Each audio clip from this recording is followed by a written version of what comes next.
હાવ હાચા હીરાનો necklace કોઈક શેરી સાફ કરનારી વાળનારી, હવારના પોરમાં શેરી વાળનારી કોઈ કર્મચારી, સફાઈ કર્મચારી બેનને હાવ હાચા હીરાનો નેકલેસ મળે અને ક્યારેક એના સમાજમાં ક્યાંક લગ્ન વગનનો પ્રસંગ હોય નહીં, હાવ હાચા હીરાનો નેકલેસ ગળામાં પહેરીને જાય તો બીજી બધી બહેનો એમ જ માને ઇમિટેશન છે.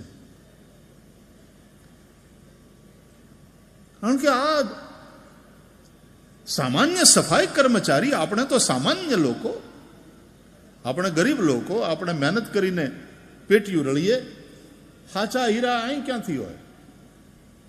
હવે કોકનો હાચા હીરાનો કોક શેઠાણીનો હાર પડી ગયો તો નાને મળ્યો અને ઈ પહેરીને ગઈ, હાવ હાચા હીરાનો હાર હોવા છતાં જોવાવાળી બીજી બહેનો એને નકલી હીરા માને, ઇમિટેશન જ્વેલરી માને.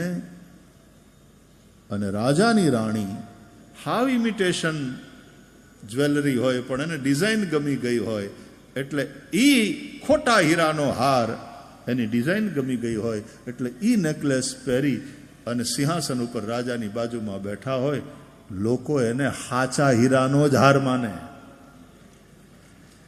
કેમ કે મહારાણી સાહેબાએ પહેર્યો છે. હીરા હાચા છે ખોટા છે એ તો પછી ઝવેરી પાસે જાઓ ત્યારે ખબર પડે, પણ લોક નજરમાં, લોક દ્રષ્ટિમાં